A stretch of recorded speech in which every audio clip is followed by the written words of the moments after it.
श्री राम दोस्तों, वाल्मीकि रामायण के 40 रहस्य सुनिए। राम और उनके भाइयों के जन्म से पहले राजा दशरथ और उनकी पहली पत्नी कौशल्या की शांता नाम की एक बेटी थी। कौशल्या की बड़ी बहन वर्षणी और उनके पति राजा रोमपाद ने शांता को गोद ले लिया था, जिनका बाद में ऋषि श्रृंग से विवाह हुआ था। ये था पहला रहस्य।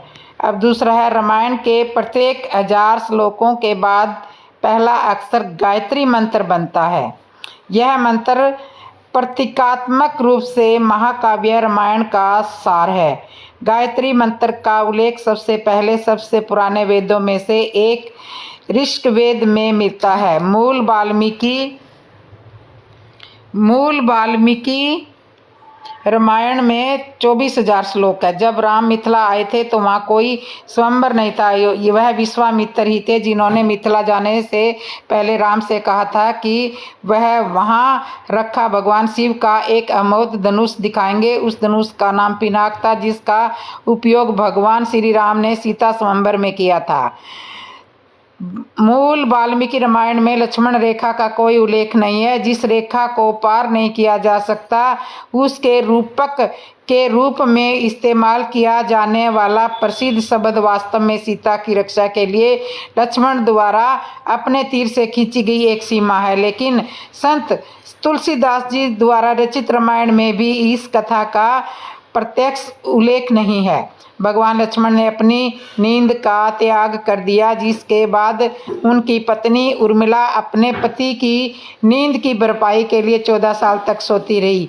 जब वे रावण को हराने के बाद अयोध्या लौटे तो देवी निंद्रा बहुत लक्ष्मण के सामने प्रकट हुई और जब वह सो गए तो उर्मिला जाग गई। वाल्मीकि रामायण के अनुसार जब राम 25 वर्ष के थे तब उन्हें वनवास मिला। वह अयोध्या लौटे और 39 वर्ष की आयु में उनका राज्याभिषेक किया गया। राज्याभिषेक के बाद 30 वर्ष और 6 महीने तक शासन करने के बाद जब वह लगभग 70 वर्ष के थे तब राम ने राज्य छोड़ दिया। वाल्मीकि रामायण में सीता को बचाने के प्रयास का श्रेय जटायु को नहीं बल्कि उनके पिता अरुण को दिया गया है। वाल्मीकि जी ने बताया कि धर्म के अनुसार जीवन जीने वाले महाराज के लिए एक दिन 1 वर्ष के बराबर होता है। वर्ष को 360 दिनों और 30 दिनों के 12 महीनों से मिलकर बनने पर महाकाव्य रूप में 11,000 वर्ष हमें वास्तविक वर्षों की संख्या के रूप में 30 वर्ष और 6 महीने मिलते हैं, जब राम ने अयोध्या पर शासन किया था। शूर्पणखा ने अपने पति की हत्या के लिए रावण को मृत्यु का श्राप दिया था। शूर्पणखा का पति राक्षस राज कालकेय का सेनापति था, जिसका वध रावण ने अपने विजय अभियान के दौरान कर दिया था। रावण के पास पुष्पक विमान और भी कई विमान थे, जिसमें उपयोग किया गया एक अन्य विमान दांडू मोनरा है। स्थानीय सिहली भाषा में मोनरा का अर्थ है मयूरा और मोर और डंडू मोनरा का अर्थ है यह जो मोर की तरह उड़ सकता है। पुल को बांधने में वास्तुकार नील और नल की देखरेख में 5 दिन में 10 मिलियन वानरों ने निर्माण करवाया। जब पुल का निर्माण किया गया था तब इसका आयात 100 योजन लंबाई में और 100 योजन सांस में था, जिससे इसका अनुपात 10.1 था। भारत में धनुषकोडी से श्रीलंका में तलाई मनार तक का पुल, जैसा कि वर्तमान समय में मापा गया है, लंबाई में लगभग 35 किलोमीटर और चौड़ाई 3.5 किलोमीटर है। अनुपात 10.1 का है। वाल्मीकि के अनुसार कौशल्या ने कहा था कि यदि तुम्हारे पिता ने ही तुम्हें निर्वासित किया है तो मैं तुम्हें अस्वीकार कर सकती हूँ, क्योंकि पुराने दिनों में रानियों को राजा के आदेश को पालने का अधिकार था। और ये भी कहा, लेकिन अगर कैकेयी ने ही आदेश दिया है तो तुम्हें जाना ही पड़ेगा। निश्चित रूप से वह आपके सर्वोत्तम हित को ध्यान में रखेगी। राम को ब्राह्मण वैद प्रायश्चितम अर्थात ब्राह्मण रावण की हत्या का पश्चाताप करना पड़ा। इसलिए अपने राज्याभिषेक के बाद वह एक विद्वान रावण को मारने का प्रत्याशित करने के लिए अपने भाई के साथ देवप्रयाग गए। देवप्रयाग भारत के उत्तरी भाग उत्तरांचल में है। मंदोदरी रावण की पत्नी थी। वह महान वास्तुकार, गणितज्ञ, खगोल शास्त्री और कुशल इंजीनियर प्रसिद्ध मायासुर की बेटी थी। मंदोदरी को भारत की प्रतिष्ठित पंच कन्याओं में से एक कन्या माना जाता है। भारतीय परंपरा में पंच महिलाओं को उनके आदर्श जीवन के लिए पंच कन्या की उपाधि दी गई है। वे है अहिल्या, सीता, मंदोदरी, द्रौपदी और तारा। महर्षि वाल्मीकि ने महाग्रंथ रामायण की रचना उत्तर प्रदेश के बिठूर कस्बे में गंगा जी के किनारे स्थित अपने आश्रम में की थी।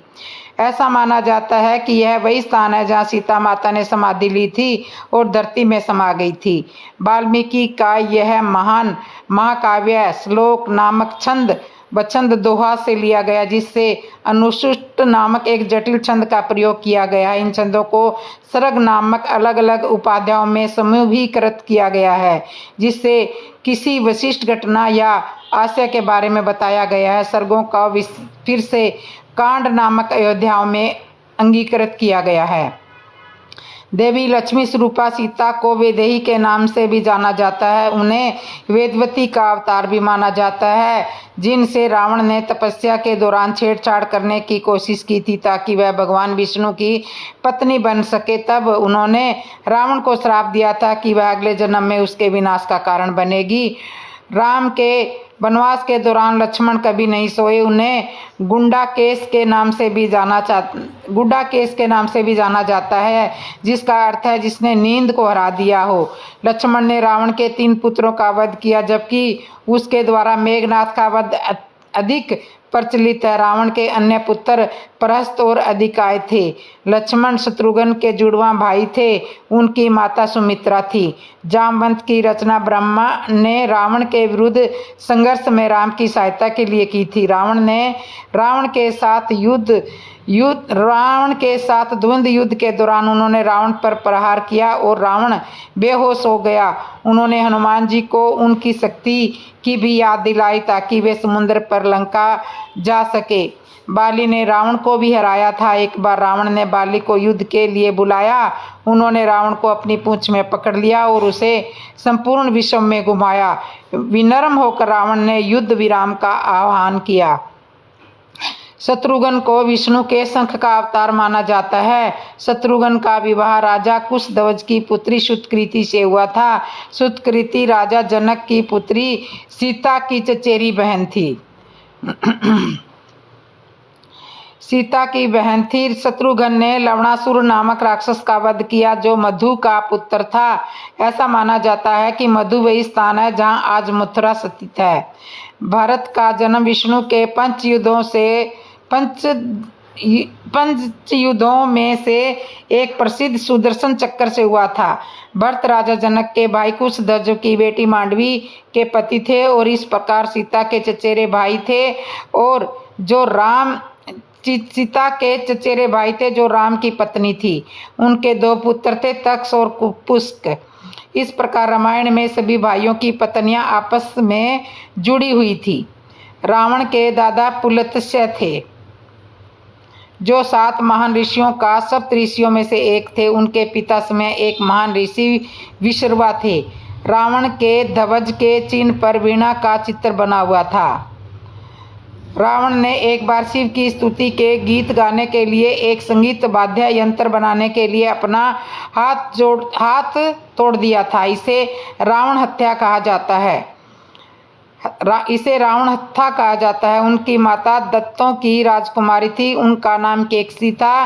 केकसी के पिता सुमाली थे। रावण आधा ब्राह्मण और आधा असुर था।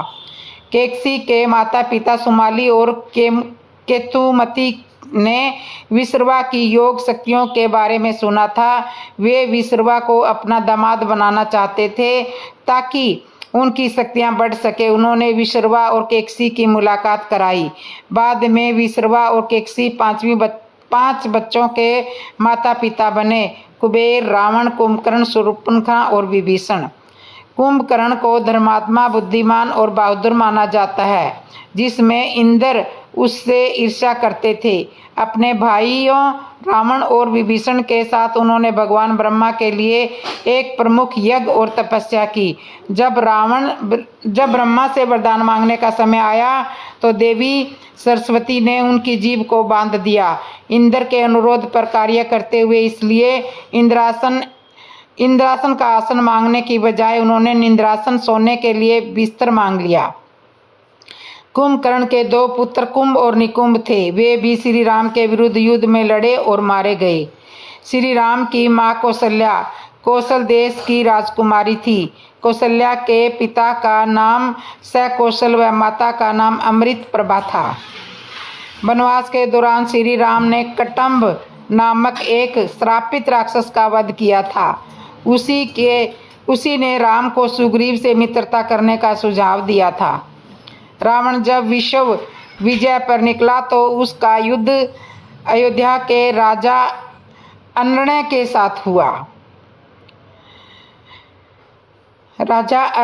साथ हुआ, जिसमें रावण विजयी रहा। राजा अरण्य वीरगति को प्राप्त हुआ। उन्होंने मरते हुए श्राप दिया कि तेरी मृत्यु मेरे कुल के एक युवक द्वारा होगी। हनुमान का मकरध्वज नाम का एक पुत्र था, जो रावण के सौतेले भाई पाताल लोक के शासक अहिरावण का वफादार सैनिक था। जब हनुमान अहिरावण द्वारा अपहरण कर लिए गए और राम और लक्ष्मण को बचाने गए तो मकरध्वज हनुमान जी से द्वंद्व युद्ध में हार गए। अहिरावण का वध हनुमान जी ने किया था। फिर उन्होंने अपने पुत्र मकरध्वज को राजा बनाया और राम और लक्ष्मण के साथ चले गए। राम ने इंद्र से उन सभी वानरों को जीवित कराने का अनुरोध किया जिन्होंने युद्ध में अपनी जान गंवा दी थी। वे सभी बहादुर थे, अपनी ऊर्जा साबित कर रहे थे और उन्होंने अपनी मृत्यु को ध्यान में नहीं रखा। उन्होंने कठिन प्रयास किए और मर गए। वे इंद्र उन्हें उनका जीवन लौटा दो, हे इंद्र उन्हें इनका जीवन लौटा दो। इसके बाद वे सभी वानर योद्धा मानो नींद से उठ गए हों और उनके सभी अंग घावों से पूरी तरह से ठीक हो गए हों। सभी बंदर आश्चर्यचकित होकर एक दूसरे से कहने लगे, यह कौन सा चमत्कार हुआ है। रावण का मूल नाम दशग्रीव था, जिसका अर्थ है कि 10 सिर वाला। शिव ने अपने पैर के अंगूठे से पर्वत को नीचे दबा दिया, जिससे दशग्रीव का हाथ कुचल गया। दशग्रीव ने पीड़ा में जोर से चीख निकाली, जिससे उसका नाम रावण पड़ गया, जिसका अर्थ है दहाड़ने वाला, चिल्लाने वाला।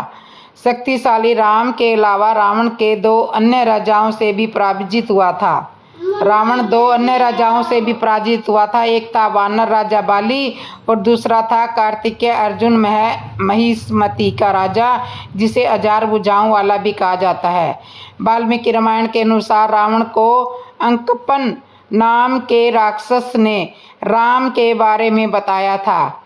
वह उस युद्ध में जीवित बचा एकमात्र व्यक्ति था, जिसमें राम ने 48 मिनट में रावण के 14,000 राक्षसों को मार दिया था, जिसमें उसके चचेरे भाई खर और दूषण भी शामिल थे। राम और रावण के बीच अंतिम युद्ध में रावण के सारथी ने देखा कि उसका राजा चल रहे द्वंद्व युद्ध के कारण थक गया है। उसने अपने स्वामी को कुछ राह देने के लिए उसने रथ को युद्ध के मैदान से दूर भगा दिया। रावण युद्ध से भागते हुए सारथी पर क्रोधित था, क्योंकि उसने उसे कायर की तरह दिखाया था। सारथी ने शांति से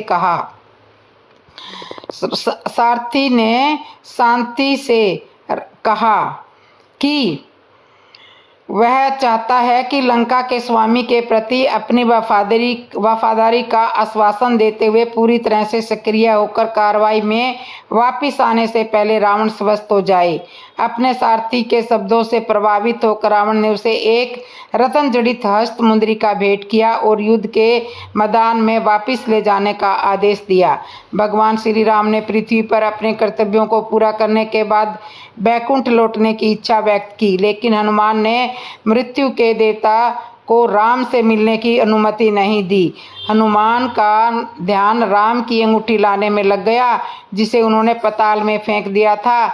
यम इस शर्त पर आने के लिए सहमत हुए कि उनकी बातचीत गोपनीय होनी चाहिए और जो कोई भी कमरे में प्रवेश करेगा उसे मौत की सजा दी जाएगी। इसलिए राम ने लक्ष्मण को कमरे की सुरक्षा का जिम्मा सौंपा, लेकिन ऋषि दुर्वासा राम से मिलने आए।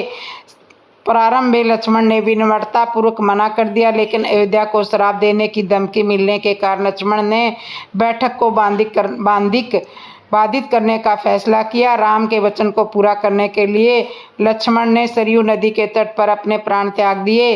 राम की मृत्यु से पहले लक्ष्मण की मृत्यु हो गई, क्योंकि वह शेषनाग के अवतार थे। उन्हें विष्णु से पहले बैकुंठ लौटना था। वीडियो पसंद आई हो तो वीडियो को लाइक करिए और हमारे चैनल को सब्सक्राइब करिए दोस्तों। जय श्री राम, जय श्री राम।